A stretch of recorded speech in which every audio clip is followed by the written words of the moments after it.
ിലേക്ക് കൈമാറ്റം ചെയ്യപ്പെട്ടതിന് ശേഷം അതിഭീകരമായ മർദ്ദനങ്ങൾക്ക് വിധേയമാക്കി എന്നിട്ട് ഇഞ്ചിഞ്ചായി കൊല്ലപ്പെടുന്നതിന് മുമ്പ് ഈ പറയപ്പെട്ട സത്യനന്ദ് സിംഗ് വെള്ളം ചോദിച്ചു പോലും കൊടുത്തില്ല. എന്നിട്ട് കൈകാലുകൾ ബന്ധനസ്ഥനാക്കപ്പെട്ട ഏത് ദൈവത്തിന്റെ ദൈവത്തിന്റെ മുമ്പിൽ ലോകത്തിന് മുഴുവൻ കരുണയും കൃപയും പ്രദാനം ചെയ്തുകൊണ്ടിരിക്കുന്ന ആശ്ലേഷണ ദൈവത്തെ അവതരിപ്പിച്ചുകൊണ്ടിരിക്കുന്ന അമ്മയുടെ വീട്ടുമുറ്റത്ത് സംഭവിച്ച കാര്യമാണ്. ഈ ചുറുചുറുക്കുള്ള ചെറുപ്പക്കാരൻ കൈകാലുകൾ ബന്ധനസ്ഥനാക്കപ്പെട്ട രീതിയിൽ അല്പം വെള്ളത്തിന് വേണ്ടി കെഞ്ചി കൊടുത്തില്ല.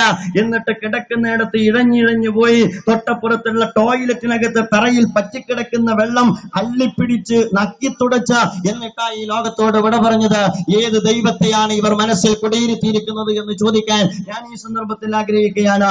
ദൈവത്തെ ചോദ്യം ചെയ്യും, ദൈവത്തെ ചോദ്യം ചെയ്യപ്പെടാത്ത മനുഷ്യ ദൈവങ്ങൾ എത്ര ഭീകരമായ രൂപമാണ് നമ്മുടെ രാജ്യത്ത് എടുത്തണിഞ്ഞുകൊണ്ടിരിക്കുന്നത് എന്ന് നിങ്ങൾ മനസ്സിലാക്കണം. വമ്പിച്ച സമാധാന പ്രേമികളാ, നമുക്കറിയാമല്ലോ എന്റെ പ്രിയപ്പെട്ട ഇടതുപക്ഷത്തിന്റെ സുഹൃത്തുക്കൾ പലപ്പോഴും ഈ യാഥാസ്ഥിക മതത്തെ പിന്തുണക്കുന്നവരാ. നിങ്ങൾക്കറിയാം, നിലമ്പൂർ കോഴിക്കോട് ഈ അടുത്തും ഏതാനും വർഷങ്ങൾ പാർട്ടി കോൺഗ്രസിന്റെ ഘട്ടത്തിൽ കോഴിക്കോട് അവതരിപ്പിക്കപ്പെട്ട വലിയ അവരുടെ എക്സിബിഷനകത്ത് മുസ്ലിം നവോത്ഥാന നായകനായിട്ട് അവർ ചിത്രീകരിച്ചത് ആരെയാ? ചേകനൂർ മൗലവിയ.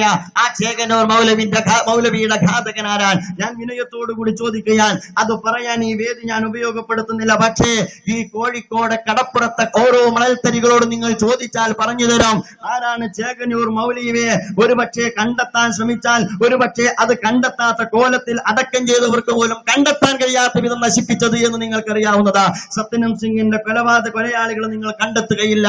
അതുപോലെ തന്നെ ചേകനൂർ മൗലവിയുടെ കൊലയാളികൾ നിങ്ങൾ കണ്ടെത്തുകയില്ല. അധികാരത്തിന്റെ അരമനകളിൽ പണത്തിനു വേണ്ടി അടയിരിക്കുന്ന ഭരണാധികാരികളുമായി കൂട്ടുകച്ചവടം നടത്തുന്നവരാണ് ഇതിന്റെ പിന്നിൽ പണിയെടുത്തത് എന്ന യാഥാർത്ഥ്യബോധം എന്റെ പ്രിയപ്പെട്ട സുഹൃത്തുക്കൾക്ക് ഉണ്ടാകേണ്ടതാണ്. അതുകൊണ്ട് ഈ പോരാട്ടം ഏതെങ്കിലും പ്രദേശത്ത് കെട്ടിപ്പൊക്കിയ ഏതെങ്കിലും അമ്പരചുംബികളായ കെട്ടിടങ്ങളോടുള്ള പോരാട്ടമല്ല. അതിൽ ഏതോ അർത്ഥത്തിൽ അനുഗ്രഹിക്കാൻ വേണ്ടി കാത്തുകെട്ടി കിടക്കുന്ന, ആശ്ലേഷിക്കാൻ വേണ്ടി കാത്തുകെട്ടി കിടക്കുന്ന ആ ദൈവങ്ങൾക്കും ആ ദൈവ സ്വരൂപങ്ങൾക്കും എതിരെയുള്ള പോരാട്ടമല്ല. അതിനെയെല്ലാം നയിച്ചുകൊണ്ടിരിക്കുന്ന ആഗോള രാഷ്ട്രീയത്തിന്റെ പിന്തിരിപ്പൻ തത്വശാസ്ത്രത്തിന്റെ എതിരെയുള്ള പോരാട്ടമാണ് സോളിഡാരിറ്റി യൂത്ത് മൂവ്മെന്റ് ഏറ്റെടുത്തിരിക്കുന്നത് എന്ന് എന്റെ പ്രിയപ്പെട്ട സുഹൃത്തുക്കൾ മനസ്സിലാക്കേണ്ടതാണ്. അത് കേസെടുക്കാത്തതെന്താ? എന്റെ പ്രിയപ്പെട്ട സുഹൃത്തുക്കൾ ചോദിക്കുന്നുണ്ട്. അതിന് നെറ്റലുള്ള പോലീസ് ഇന്ന് കേരളത്തിലില്ല എന്നാണ് എന്റെ ഒന്നാമത്തെ മറുപടി. അങ്ങനെ ഒരു പോലീസ് ഇല്ല. നമ്മുടെ പോലീസ് എന്ന് പറഞ്ഞാൽ അതിന്റെ ഉത്തരവാദിത്വം എന്താണെന്ന് നിങ്ങൾക്കറിയാമോ? ലൈക്കടിച്ചവനെ പിടികൂടുക, ലൈക്കടിച്ചവനെ പിടികൂടുക.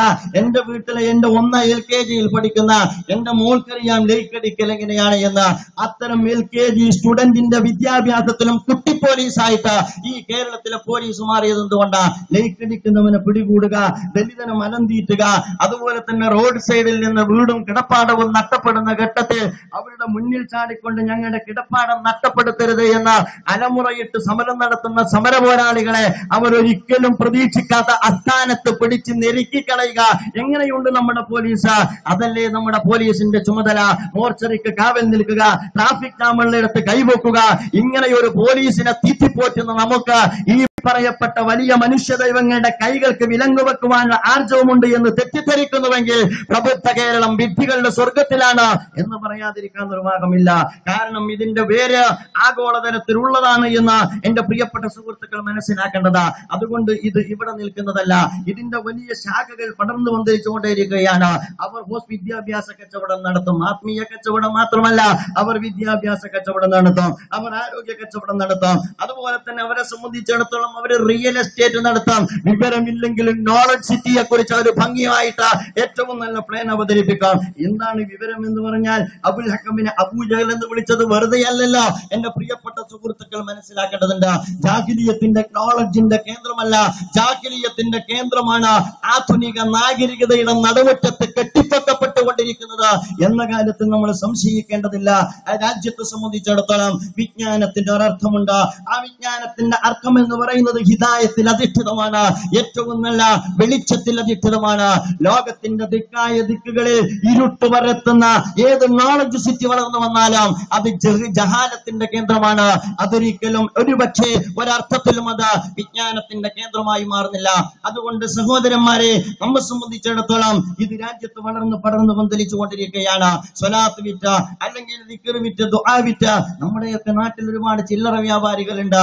എങ്ങനെയാണെന്ന് ചോദിച്ചാൽ ഒരുപക്ഷെ ഒരു സ്ഥലത്ത് പോയാൽ കാണാം, നിങ്ങൾക്ക് കാണാൻ കഴിയും കൊച്ചു കൊച്ചു ആസ്ഥാനങ്ങൾ.